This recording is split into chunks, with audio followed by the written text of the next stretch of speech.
өте жақсы әсер етеді. Жақсы әсер етеді. Неге? Біздің ата-бабаларымыздың туып өскен жері осы Қазақстан. Қазақстанның шөбінде өсіп жатқан шөбінен жасалған өнімдер бізге тез әсер етеді. Сол үшін мен тек қана отандық компаниялармен негізінде айналысам. Бұл өнімдерде мені ең бірінші қызықтырған мына глазолин өнімі. Себебі менің қызымның көзі рожденный минус. Себебі көп компанияларда көзге шығаратын өнім жоқ. Және осы өнімді көбірек зерттеп, осы өнімді қолданғаннан кейін біз сразу нәтиже көре бастадық та, ары қарай именно осы өнімге деген адамның бір құлшынысы, махаббаты болады ғой, сол сияқты мені бұл компанияға тартқан, шақырған осы глазолин өнімі. Осыны ең бірінші алып қызыма тамыздым. Мен одан бірінші өзіме тамыздым, содан бастап қызыма тамыздым. Осы глазолин арқылы басқа өнімдермен танысып, қазір міне чайды ішіп жатырмыз. Мына стоп-шлактың мен біреуін бітірдім, биотераның біреуін бітірдім, мына паразиттікін ішіп жатырмын, бейби шашамыз, міне глинсіз шашамыз, маслыны пайдаланамын, көзді пайдаланамын, буынның спрейін пайдаланып жатырық, және коллаген ішіп жатырмыз. Осы өнімдерді қолдана отырып, мен қазіргі таңда команда құрып, яғни осы бронза статусын жаптым. Қай компанияда маркетингке де, өнімге де қараймын. Бұл жерде өнім өте сапалы. Ең бірінші, бұл жерде антипаразитарный комплекс бар. Не себебі кез келген адамның ағзасы паразитке толған кезде, шлак токсиндерге толған кезде ауру асқынады. Ал көп адамдардың жіберетін қателіктері, мысалғы сустав емдегілер келеді. Аяқтан жүре алмай жүрмін, аяғым бастырмайды дейді. Ең бірінші мысалға мына буындарға шашатын спрейменен коллагенді алып ішіп кетеді. Бірақ ол жерде ең бірінші паразит отыратын болса буындарда, бұл оған көмектеспейді. Аяғы қақсағаны, жаңағы сырқырағаны баспайды. Одан кейін адамдар айтады, мен алдым, іштім, маған түк көмектеспеді дейді. Немесе комплекс жалғастыруға ақшасы жоқ болып қалады да, менде ақша жоқ, ала алмай тұрмын деп айтудың орнына, ой, алдым, іштім, көмектеспеді деген сияқты адамдар сылтауы тез айтады. Сол үшін бізде ең бірінші антипаразитарный комплекс мені қызықтырды. Неге? Адамдардың ағзасын тазалап аламыз да, одан кейін ем жүргіземіз. Қазір мен диагностика жүргіземін. Диагностикаға жүргізіп, ең бірінші осы мына чайды, және стоп-шлакты, және биотераны, және мына паразиттікін ұсынам. Кімнің асқазаны слабый, өтінде тасы бар, жарасы бар адамдар болатын болса, немесе балалар болатын болса, мына спрейді ұсынам. Осы 4 өнімді бірінші ұсынамда, қасына қалған ауруларына сәйкес өнімдерді ұсынам. Одан кейін біз компанияға келген кезде ең үлкен 318 мың теңгенің пакетімен тіркелген жақсы. Ол емделуші болсаң да, сіз партнер болсаң да. Неге? Бізде 318 мыңның өнімі, не үшін 318 мың деп қойылған? Себебі ол жердегі кіретін 16 өнім, мысалы коллагенді қосып алсаңыз 13 өнім, бір адамның бір курс лечениесі ғой. Мына жердегі барлық адамның, 90% адамның қаны қою, 100% адамның паразиті бар, 90% адамдардың аяқтары ауырады. Бұл жерде барлық өнім бір адам толық қолданып шығу керек. Сол сияқты мен де барлық өнімді толық қолданып отырғаннан кейін нәтижелер жақсы. Және именно біздің командада қазір нәтиже көрмедім деп жатырған адам жоқ деп айтуға да болады. Мүмкін 5-10% хабарсыз болып қалып жатқан адамдар бар шығар. Өнімдерді ұсынған кезде всегда ол адамның жаңағы, мен ақшасына мүлдем қарамаймын. Бар ма ақшасы, немесе жаңағыдай бұл кісіге көмектеспей қалмайды ма деген ой менде мүлдем болмайды. Бірінші адамның жаңағы ауруларын тауып аламыз да, сол жерлеріне өнімдерді ұсынамыз. Всегда айтамыз да, адам белгілі бір ауру бар. Если сіз әрекет етпесеңіз, ол өздігінен жазылмайды, только асқынып жатады. Ал сіз әрекет ету арқылы ол аурудан құтыла аласыз. Осы именно біздің компанияның өнімдері сіздің ауруыңыздан жаңағы емделуіңізге әрекет етіп жатырған бұл әрекетіңіз. Әрине, гарантия жоқ, дегенмен сіз ішіп отырған адамдардың нәтижесімен, өзімнің нәтижеммен, өзімнің жаңағы тәжірибемен сізге көмектеседі деп айта аламын, деп ұсынамын. Ал бізде ең бірінші кез келген адамға ұсынатын бұл чай. Бұл чайды именно сыртында 1 литрге 1 қасық салып, тұндырып қойып 1 сағат ішесіздер деп жазылған. Но біздер литр жарымға 1 қасық салдырамыз, себебі обострениені көп адамдар түсінбей қалып жатады. Негізі кімге обострение берді, ол адам қуану керек. Аптекадағы аптеканың дәрілерімен именно шөп дәрілердің айырмашылығы тек қана обострениеде.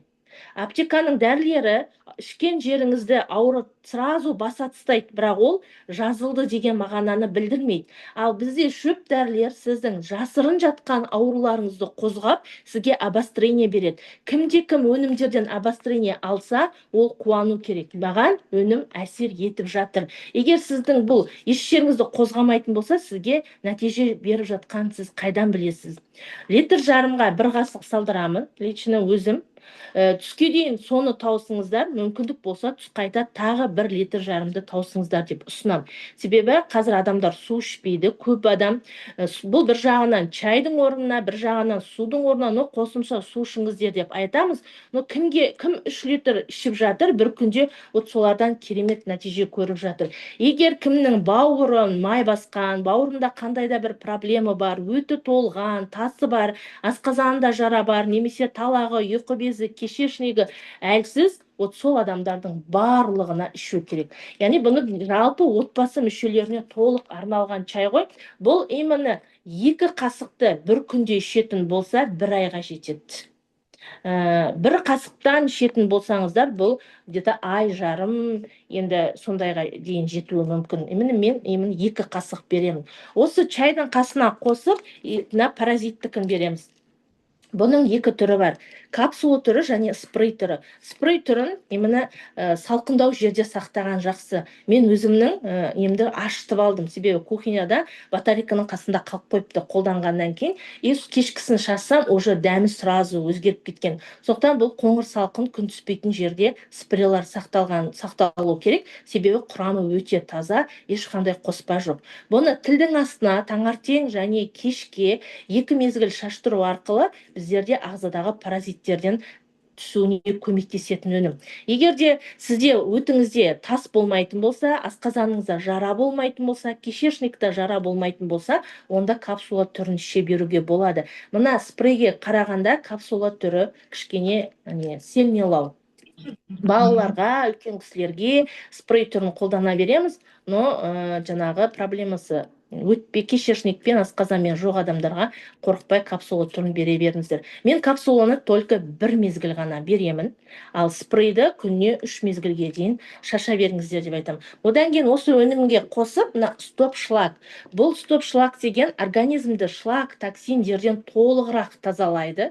Және кімнің гормондары бұзылған, яғни әйел адамдардың көбінің гормондары бұзылады, сол гормондарды қалпына келтіруге көмектеседі. Бірақ бұл гормональный капсула емес, бұзылған гормондарды қалпына келтіретін капсула. Және бұл егер де сізде шлаки, токсин, гормоннан, отектан артық салмақ болатын болса, бұл соны қалпына келтіреді. Бірақ майларды ыдыратып арықтауға арналған емес. Егер сенің семіздігі адамның аурудан болатын болса, бұны үзбей 3 ай ішетін болса, өзінің артық салмақтан арылып жатқан адамдар бар. Одан кейін биотера. Биотера организмда чайда тазалайды, антипаразитка де тазалайды, кленова да тазалайды, ал мынау бізде ағзаға керекті минералдар, кишечникке керекті минералдарды қалпына келтіреді. Яғни, және бұда цинк витамині бар. Бұның 1 курс лечениесін болса да ішу керек. Яғни, ағза тазаланып, сыртқа шығып жатырған кезде организмге керекті нәрселерді қалпына келтіріп ұстап тұратын капсула. Бұны біз бірінші курс лечениеге береміз. Кез келген адамға осы төртеуін қолдана отырып, және қасына қосымша ауруларына қарай береміз. Көбіне қан қою. Мына именно қаны қою адамдарға мына весел спрейн тілдің астына шаштырамыз, және капсула түрін береміз. Егер де давление, инсульт алған, инфаркт алған, варикозы бар, қанның қоюлығынан туындаған кез келген ауруға осы екі өнім қатар жүрген жақсы. Мысалы, спрейн шашатын болса, бір штуктан капсуласын ішеді. Көзінде проблемасы адамдар, мысалы, қандай да көз ауруымен ауыратын адамдарға міндетті түрде глазалиннің қасына осы спрейді қосып берген жақсы. Себебі көздің ауруларының себептері баста қан айналым көз тамырына келмегеннен де болып жатады. Сондықтан бұл қан айналымды қалпына келтіреді, қанды тазалайды, яғни қандағы холестерин, липид деген нәрселердің барлығын жояды, және сіздің қаныңызды жақсы айналуына көмектесетін. Көп адамдардың желкесінде остеохондроз болып басына қан бармай жатады. Кей адамдардың мысалы белден төмен, тізеден төмен қан айналым болмай жатады. Сол адамдарға өте күшті көмектеседі. Яғни қанның қоюландығынан, ластанғанынан, инфекциядан пайда болған ауруларды толыққанды емдейтін комплекс. Одан кейін енді қазіргі өзекті аурулардың бірі сустав қой. Біреуінде грежа бар, біреуінде жаңағы аяқ сырқырайды, біреуі баса алмайды, біреуі отыра алмайды деген сияқты. Кімде буын ауруы мазалайды, аяқ тартады, түйіледі деген сияқты. Вот соның барлығына осы екеуі комплекс кешенінде жүреді. Спрейді шашады, коллагенді ішеді. Және бұл спрей тек қана буындарды ғана емдемейді. Кімнің почкасында тас бар, немесе құм бар, қандай да почканың аурулары бар, отек бар.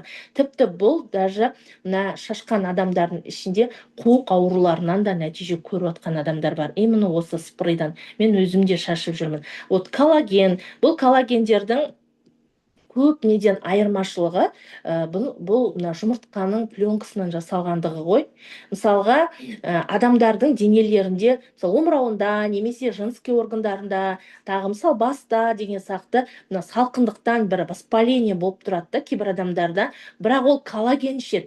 Бізде теңіздің, малдардың жасалған коллагендері опухолі бар адамдарға ішуге мүлдем болмайды.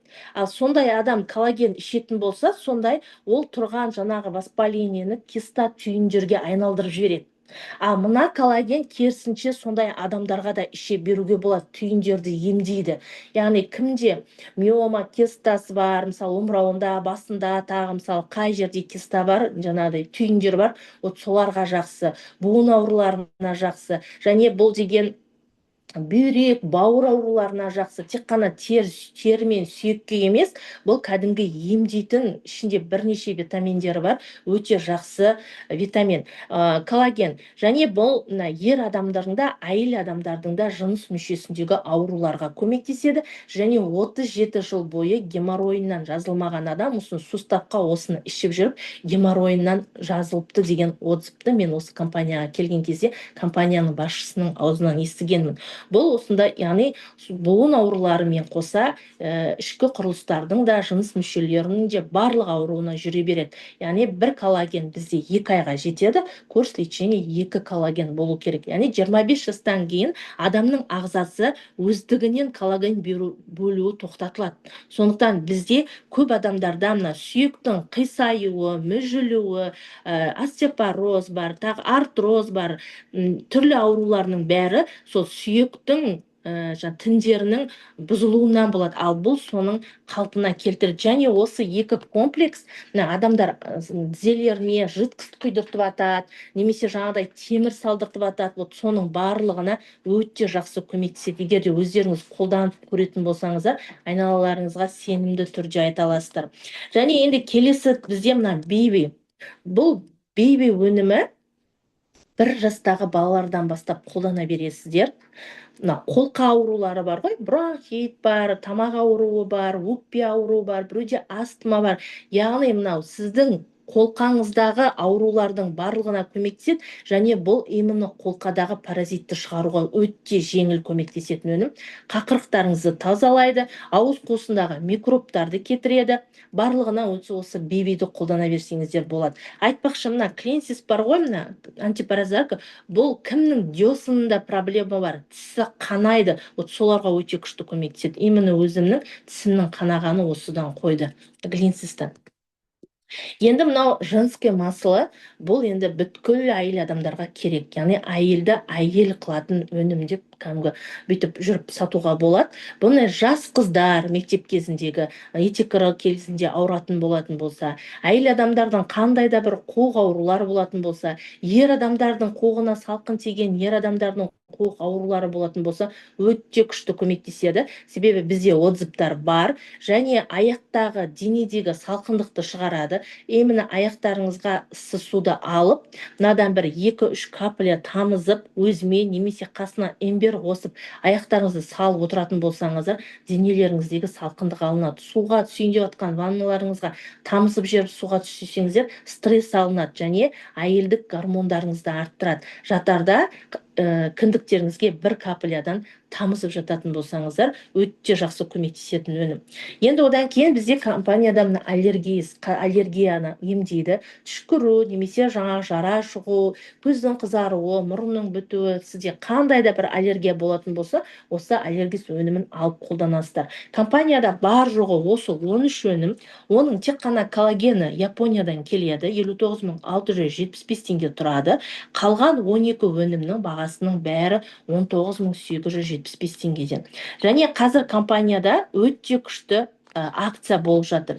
Кім өзіне қалаған 4 өнімді алады, соған компания чай менен көзге тамызатын тамшыны тегін беріп жатыр. Яғни сіз 4 өнім алатын болсаңыз, осы екеуі тегін. Сіз 8 өнім алатын болсаңыз, 2 чай және 2 глазалин тегін аласыз. Сіз жаңағы 16 өнім алатын болсаңыз, 4 чай, 4 глазалин тегін аласыз. Осы акция бізде демалыс күнге дейін жалғасады. Осы акцияны қолдана отырып, яғни командаңызды жұмыстандырып, статустар жабып алуға өте күшті мүмкіндік береді. Бұл өнімдердің қай-қайсысын қолданып жатқан адамдар нәтиже көрмедік деп айтатын болса, негізі адамдар біреуге жаба салғанды жақсы көріп жатады ғой. Егер нәтиже көрмедік десе, ол значит бірінші дұрыс ішпейді. Яғни көп адамдар комплекс алып алсын, бір өнім алып алсын, ұмытып кетеді, уақытымен ішпейді. Егер не жоқ, дұрыс ішу жоқ. Екінші, сенбейді.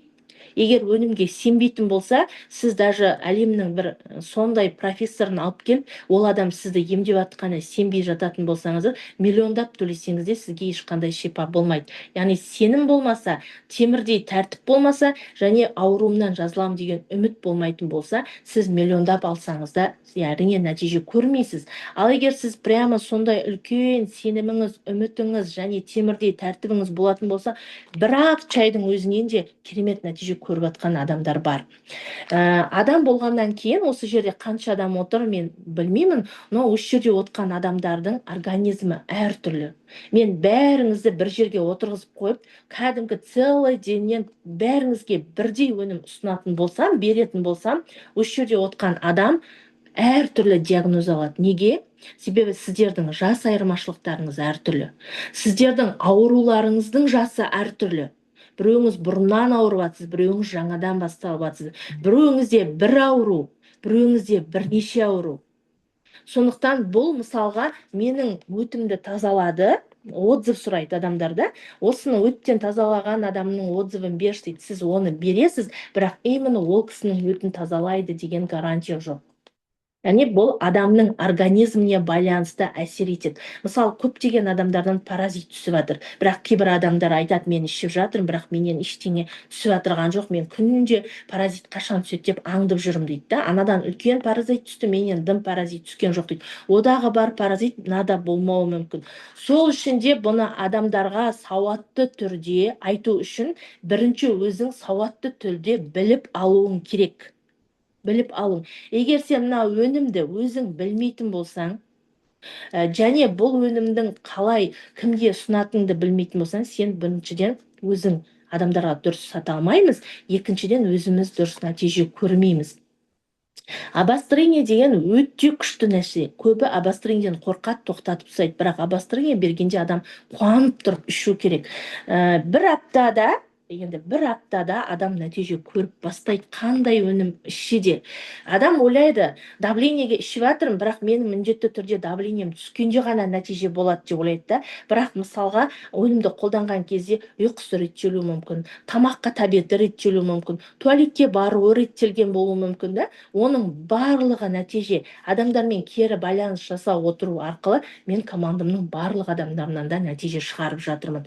318 мың теңгеге шақыру арқылы біздер статус жауып жатырмыз. 318 мың теңге, ол емделуші болсын, ол жаңағы партнер болсын, барлығына осы 318 мың теңгені ұсынуға тырысамыз. Себебі барлығы бір адамның комплексі. Адамдар біреу екеу алып кетеді, қайталап алуға күйбің тірліктен ақша ауыстырмай қалады. Ал бір комплексті алып алатын болса, үзбей ішетін болса, кез келген аурудан жазылып шығады. Мен айтамын, ешқандай ауру өлім емес. Бірақ ешқандай ауру өздігінен жазылмайды. Сен қолыңды қанатып алсаң, оны тоқтату үшін әрекет жасайсың. Сізде қандай ауру бар, егер сіз әрекет етпесеңіз, жүре беретін болсаңыз, бала, шаға, тамта, кредит, онда дәл қазір онкология қанша адам жатыр, дәл қазір отада қанша адам жатыр, дәл қазір өліп қанша адам жатыр, дәл қазір памперсімді ауыстырса ғой, суымды берсе ғой деп постельне қанша адам жатыр. Сен қазір әрекет етпесең, дәл сол күн саған да туады. Неге? Себебі олар дәл қазір постельне болып қалған жоқ. Олар дәл қазір онкология болып қалған жоқ. Жылдар бойы ағза сигнал береді, біз күйбің тірліктен, бала шағадан өзімізге қимай қаламыз. Сол үшін адамның ауруы асқынады. Одан кейін көбінде медицинамен салыстырады да, врачтармен салыстырады. Неге? Врачтардың өзі, медицинаның өзі былай қарап тұрғанда бизнес. Қаншама адамдар ота үстінде өліп кетіп жатыр. Қаншама адамдар қате диагноз қойылып емделіп жатыр. Қаншама врачтар өліп жатыр. Сақырда адамдар учетта тұрады, өмір бақи сақырдан үкімет тегін дәрі береді, неге аяқ қолын кестіріп жатыр? Неге давлениенің дәрісін учеттап пачкалап ішіп жатқан адам давлениемен өліп жатыр? Осылардың барлығын сауатты түрде біз кез келген адамға түсіндіре алатын болсақ, ол адам бізден ешқайға кетпейді. Гарантия сұрайтын адамдарға менің өзімнің өмірімнің гарантиясы жоқ. Қазір сайрап отырмын, 1 сағаттан кейін не болатынын мен білмеймін. Мен өз өмірімнің гарантиясы жоқ бола тұрып сізге қандай гарантия бере аламын деген сұрақпен құтыламын. Егер мен сізге гарантия беретін болсам, мен сіздің құдайыңыз болып кетем ғой. Сол үшін гарантия сұрамаймыз. Мына 13 өнімді мен сіздерге қанша мақтасам да, ол сіздерге мәңгілік өмір сыйламайды.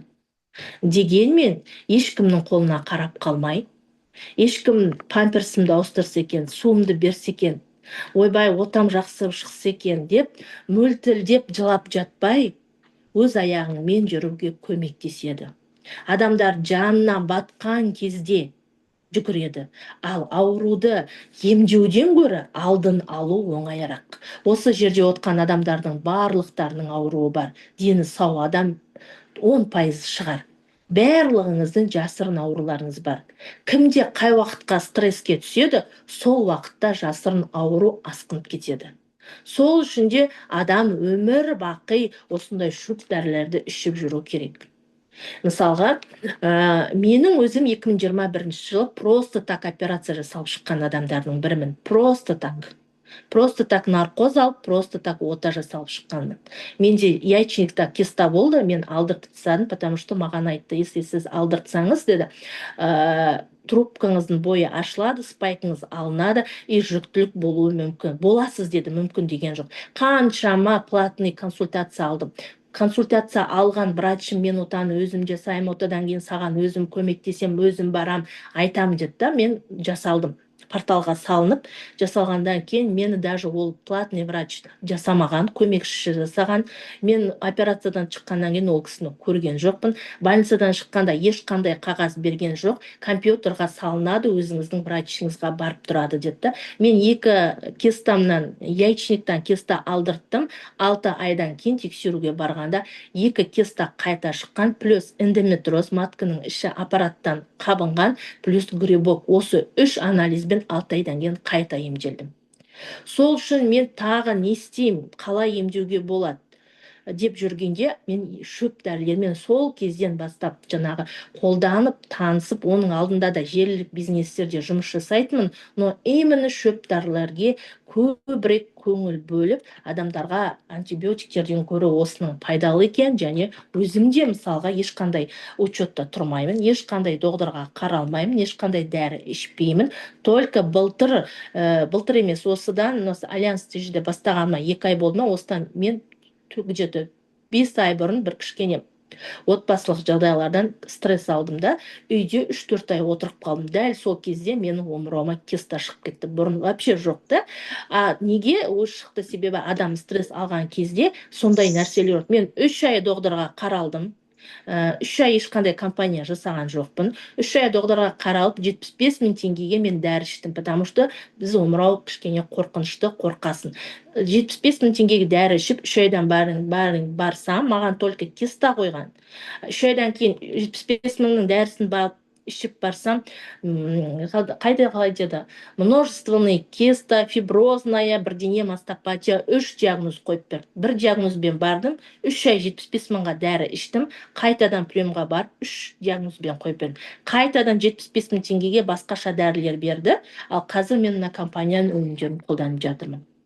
Сол сияқты гормондар бұзылған кезде, адам стресс алған кезде қабын жасырын жатқан ауру туындап кетеді. Сол үшін біз всегда біздің ағзамызға қарап отырып, өнімдерді қолданып отыруымыз керек. Біздер керемет компаниядамыз, біздер керемет өнімдердеміз. Бұл біздің жерімізден, ата бабамыздан қалған, қанымызға сіңген, тез әсер ететін өнімдер. Біздің ата бабамыз шетелдің дәрілерімен, Қытайдың дәрілерімен, шөптермен емделген жоқ. Осы топырақтан шыққан шөптермен емделіп атта, олар бәлен жыл жасаған. Сондықтан осы компанияның өнімін тереңірек зерттеу арқылы, өнімдерді тереңірек зерттеу арқылы өз денсаулықтарыңды жақсарта отырып, күшті бизнес жасай аласыздар.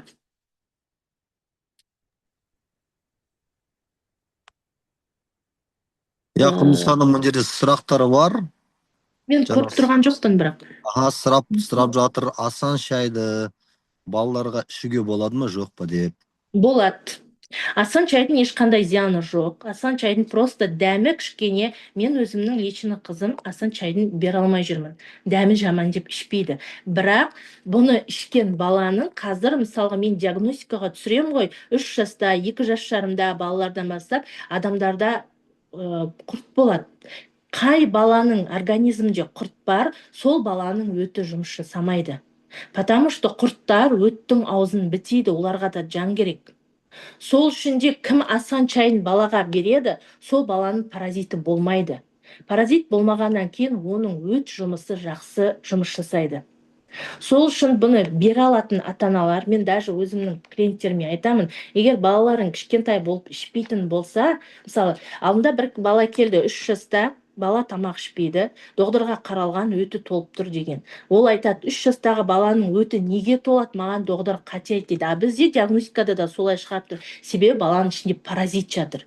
Мен айтамын, сіз бала ішпесе, спрейчті алыңызда ұртынан құйып прямо беріңізші, ешқандай зияны болмайды. Бұл баланың өт жолдарын дұрыстап, именно мына спрей түрін шашатын болсаңыздар, ағза толық тазаланады, баланың аппетиті ашылады, тәттіні сұрауы қояды, тісін қайрауы қояды, аузынан иіс шығуы қояды, ұйқысы тынышталады, нервысы тынышталады, жалпы ішкі құрылысын жақсы тазалайды. Вообще кез келген жастағы, яғни 1 жастан, жастан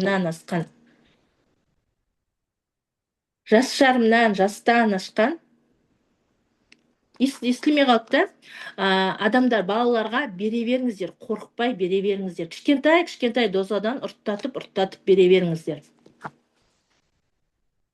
Рахмет. Так, енді мына жерде бір сұрақ, құрметті партнерлер, мына жерде бар ма адамдар 2 ай болып жүргенде осы бизнесте продукцияны пайдаланып жүргендер бар ма? Сол жаңа мына жерде Альфия ханым деген Альфия кісі отзыв жазып жатыр. Сол эфирге шығып, сол отзывтарды айтып жіберсеңіз.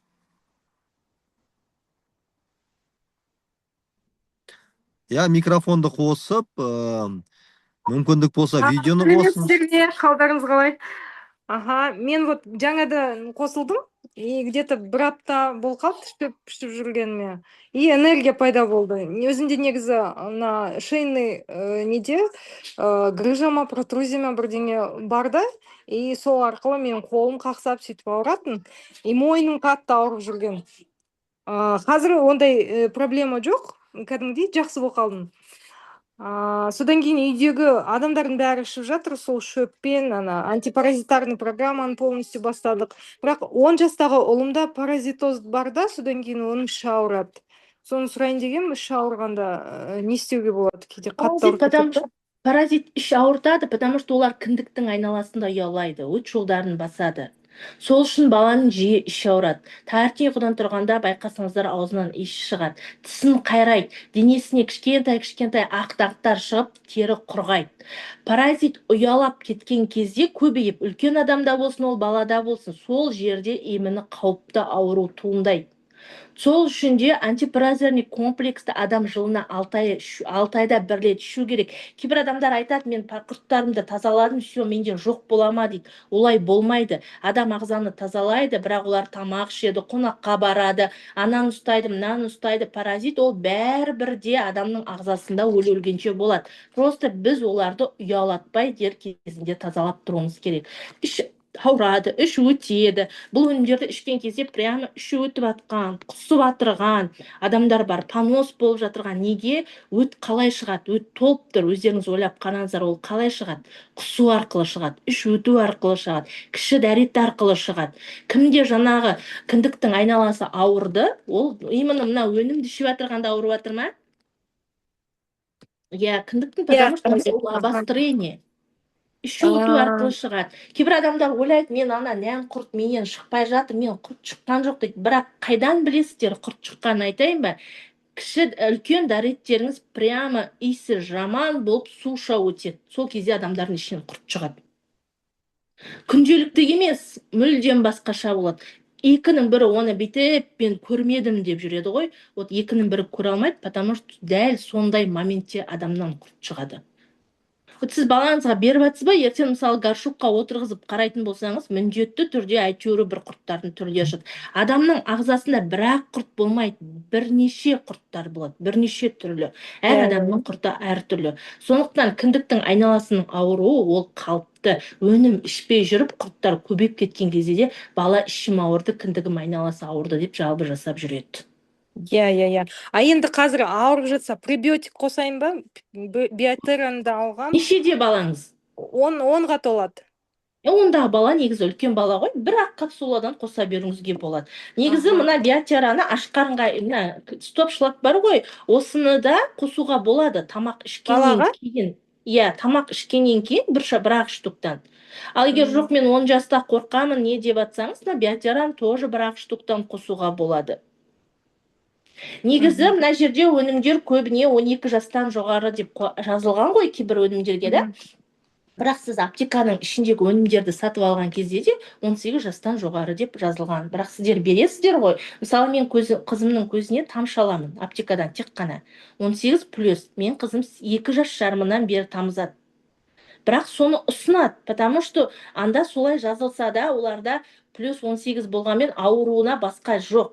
Береді. Ал енді ол балаға беру керексіз ғой, құрттарын түсіру керексіз, антипаразиттер бар екенін біліп отырсыз, сіз оған әрекет етуге әрекет жасап көресіз. Мынаның жарты капсуласын беруге болады. Ішін ашасыз, төгесіз, бүйтіп екіге бөлесіз, жартысын, сосын беруіңізге болады.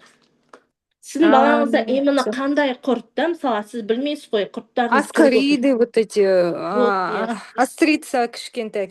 Мен өзім нені алдым да, вот этот аппарат, соны үйреніп жатырмын да, аппаратпен.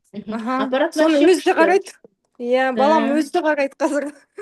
Сол аппаратқа түскен балалар чипсы, кола дегенді қояды, потому что құрттарын өз көздерімен көреді. Иә. Вообще Аха. күшті ғой, мысалы құртты көріп тұрсыз ба? Вот мысалы оны жарты капсуладан беріңіз, дымда болмайды. Себебі бұлардың құрамында химия жоқ қой. Қайсысында құрамында химия жоқ. А сіз аптеканың химиясында Сонда бересіз ғой. неше күн беруге болады мына кленованы?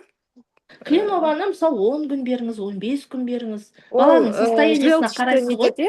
А? Желчті жүргізу үшін ба? Не үшін беремін оны?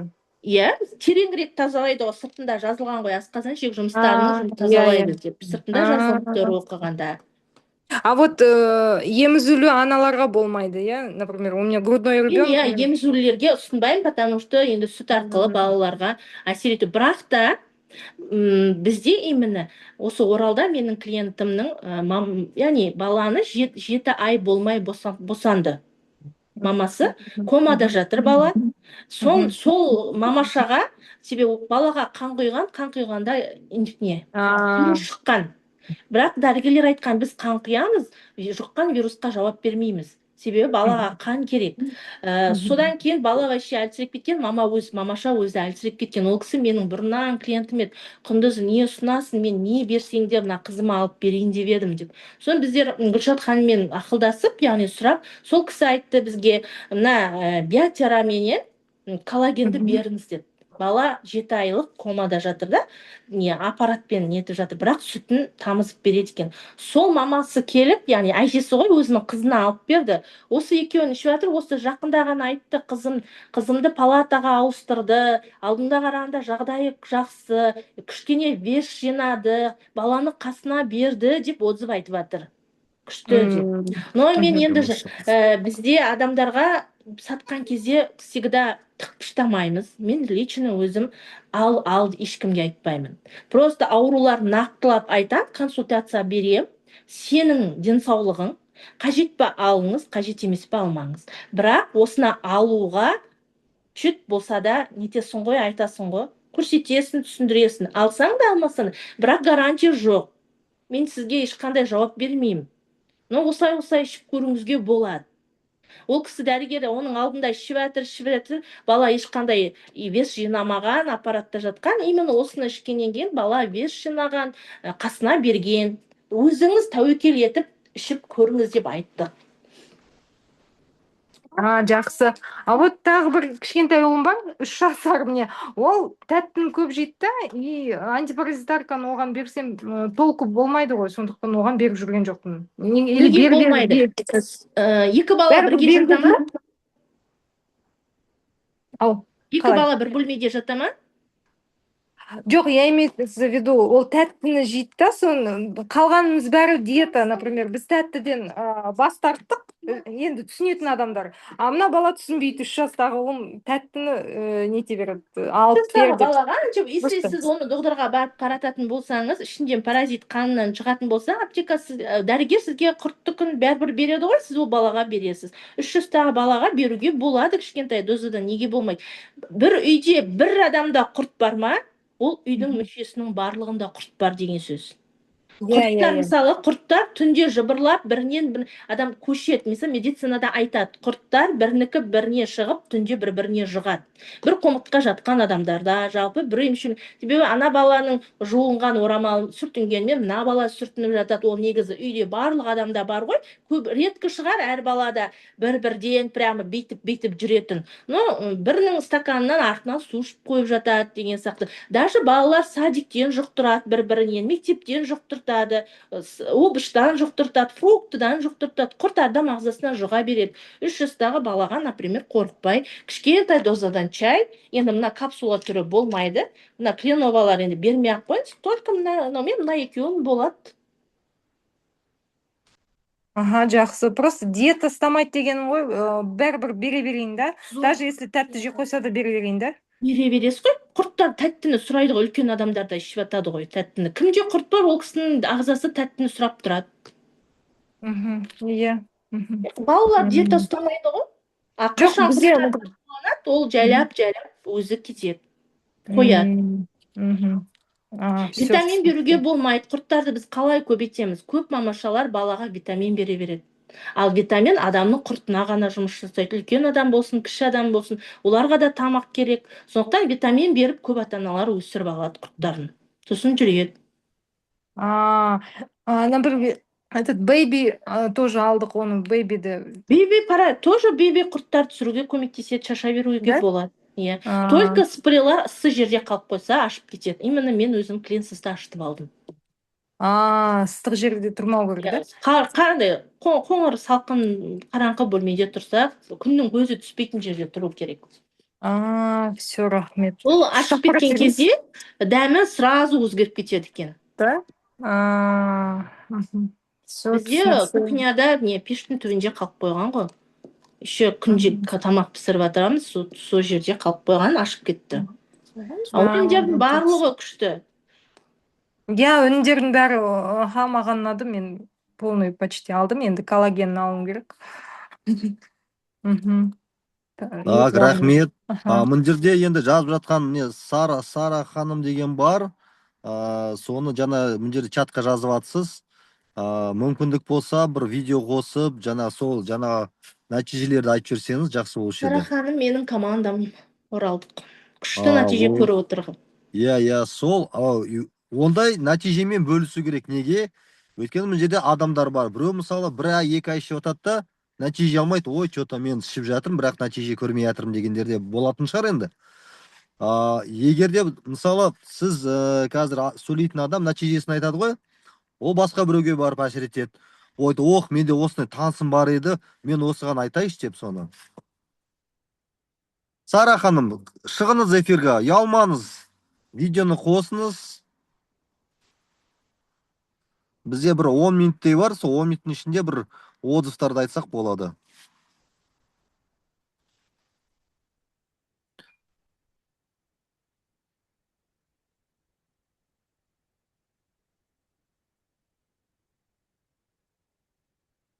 Так, ол кісі міне жазып жатыр. 2 ай ішіп жатырмын дейді. Мен 7 өнім ішіп жатырмын. Нәтижесі көп дейді. ЖКТ де жақсарды. Демалу жүйесі жақсарды. Слизбен қақырық. Значит, осы шығып жатқан нәрсе дейді. Қанмен аралас шықты дейді. Мұрным ашылды, аллергия басылды дейді. Өте керемет нәтижелер. Ем шипасы болсын сізге.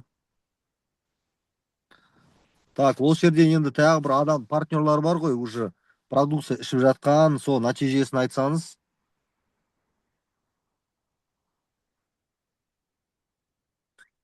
Ашылмай жатыр дейді. Так, ол жерде қараңыз, сіз телефонмен егер де отырсаңыз, астында сол жақта не бар, включить, выключить деген бар микрофон. Енді мына жерде кім бар тағы да? Ұялмай шығыңыз, айтыңыз нәтижелеріңізді.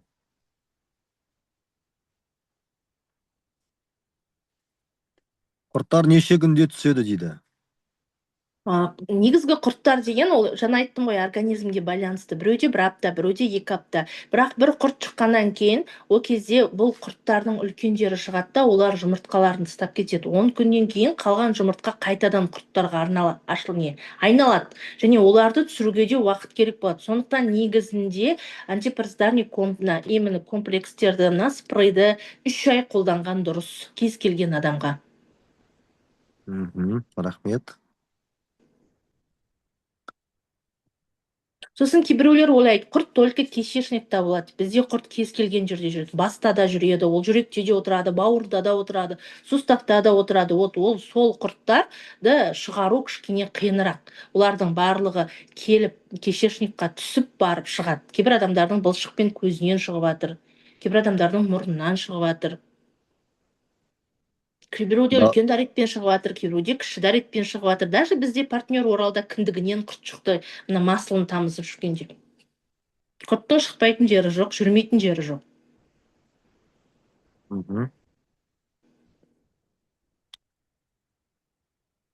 Так, сұрақтары бар ма, құрметті партнерлар?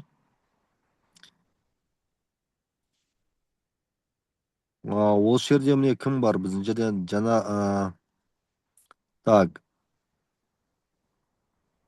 Роза ханым, сіз бізді естіп тұрсыз ғой, иә? Микрофонды қоссаңыз, микрофонды. Естіп тұрмын, қазақша түсінем.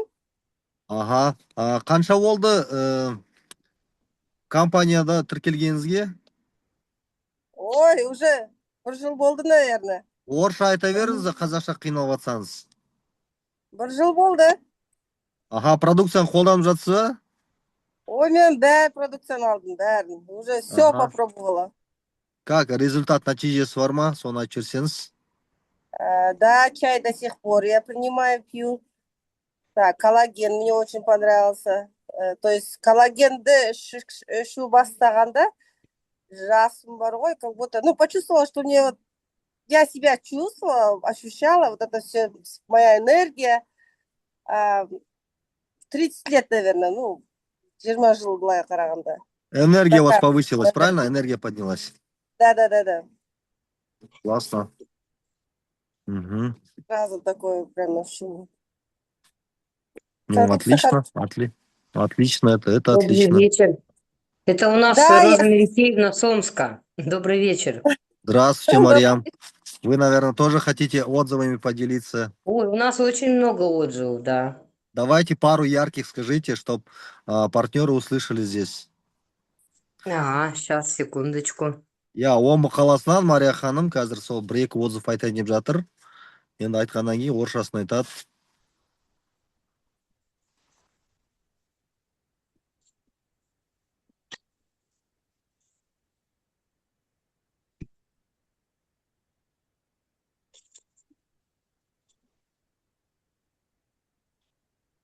Мына жерде сұрақ қойып жатыр. Құндыз ханым, сәлеметсіз бе? Сіз жалпы кім боласыз? Дәрігерсіз бе? Немесе осы жерде көп тәжірибе бір адамсыз ба дейді. Я здесь просто немножко... В общем, у нас очень большие результаты. Хорошие результаты. У нас вот в районах в основном люди 60 плюс и выше. И у нас получается... женщины, ну вот у нас 2 женщины, да, 2 сестренки получается. Одна не могла руками даже ложку держать.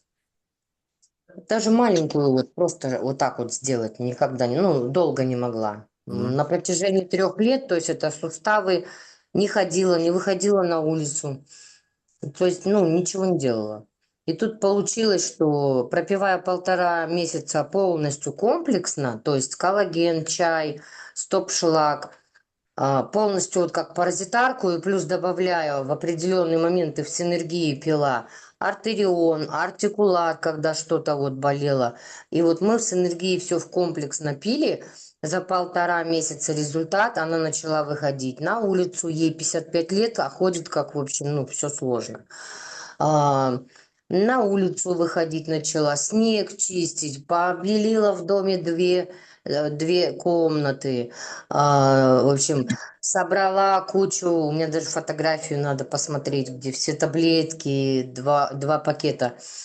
Ну, в общем, люди радуются, благодарны. Покрасила батареи по всему дому большому. Ну, в общем, человек двигается, ездит сейчас по районам, благодарит, ну, принимает, старается рассказывать. То есть шикарные результаты. Потом у детей хорошие результаты, у меня у внуков результаты, у самой результаты. У меня прошел псориаз, который вот я же тоже как бы с Глобала. Продукт хороший, но такого результата за 3 года я не видела. Как здесь я увидела за короткое время, прошла 2 курса паразитарки и принимая дальше коллаген, ну, я все время принимаю коллаген. И волосы не так выпадают, то есть морщины ушли, энергия, что еще, сплю часа 3, то есть шикарно просто. Вот Отлично, у меня, отлично. я в 5 утра встаю, там в 6-7, я уже в чат захожу, начинаю что-то писать, скидывать, хочется на улицу бежать. То есть это вообще классный продукт. У нас похудение очень много результатов. Вот от масла, вот это вот подсолнечное, говорю, наше масло женской гармонии. У нас детям в пуп капаем, знаете, дети у нас вот, у меня у сестры лунатит 1. То есть благодаря нашей паразитарке спрей, клинсис и чай. И, в общем, и артикулар даже не побоялись мы детям давать, хотя артикулар деткам маленьким нельзя, но им по 7 лет. Она приняла решение, рискнула, артикулар брызгала ребенку, а теперь дети сами: мама, где артикулар, мама, где бэбик, мама, где аллергик, где мама это. И вот они все сами вот принимают, ну, классно. И у нас ребенок перестал лунатить, перестали скрипеть зубами, перестали спать неспокойно. Ну, то есть это паразиты. И, в общем, истерики меньше, и в школе как-то больше, лучше стали. Это очень все заметно. Общительные, то есть веселые, бодрые. Я не знаю, вот с давлением многие у нас, которые вахтовики, мужчины, там у них на 2 месяца едут, вот север, бэбик, веселс с собой берут, глазолин, а у них самое важное это зрение, настройки, кашля, чтоб не было, и чтоб давление не поднялось. И вот у нас просто мой зять вот это взял, и он, конечно, обалдел. Он говорит, и все, он рассказывает везде, везде. Вот. То есть результатов очень много, и прямо хорошие результаты. Я могу много Классно. рассказать. Все, рахмет, Марьян ханым. Очень яркие, хорошие результаты. Вот. а, Жақсы, керемет, өте керемет. Так, Құндыз ханым, жаңағы сол сұраққа жауап берсеңіз, сізге сұрақ қойған еді мына жерде чатта. Қандай еді? Сіз жалпы кім боласыз дейді. Дәрігерсіз бе, немесе осы жерде көп тәжірибе бір адамсыз ба дейді. Мен негізі медицинадан дипломым бар. 2013 жылдан бері, 2010-нан 2015 жылға дейін 5 жыл Атырау қаласында жұмыс жасағанмын. Но одан кейін жұмыс жасамаймын. Экономист, бухгалтер дипломым бар. Тоже 5 жыл мектепте зам директор болып жасағанмын. 2020 жылдан бері мен тек қана осы сетпен Орал қаласына көшіп келдік, отбасылық жағдайымызға байланысты. Соны именно қызымның денсаулығына байланысты. Сонымен 2020-дан бері толық осы сеттемін. Именно шөп дәрілердемін. Отандық компаниядамын только. Жақсы, рахмет. Енді бізге соңғы сұрақ болса, бізде 2 минуттей бар уақыт. Егер де сұрақтарыңыз болса, или отзыв айтатын адам болса, айтып жіберіңіз.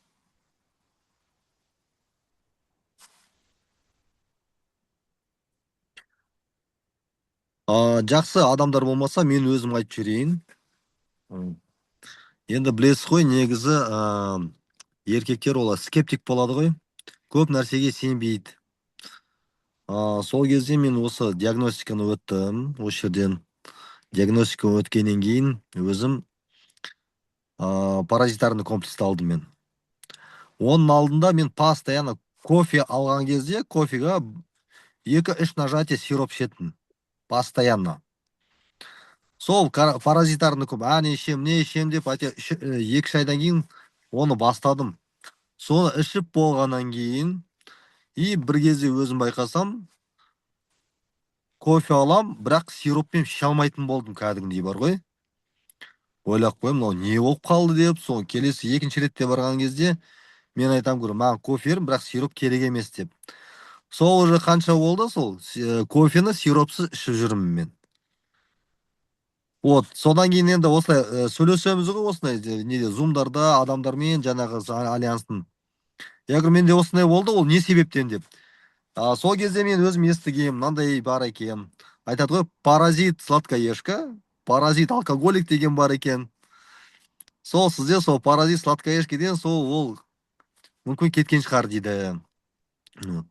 Осындай бір кішігірім нәтижесі бар. Қалған продукцияны енді қазір алып пайдаланып жатырмыз. Вот. Осындай кішігірім отзыв бізде де. Ал Құндыз ханым, сізге үлкен рахмет. Сіздерге рахмет тыңдағандарыңызға. Вот, этот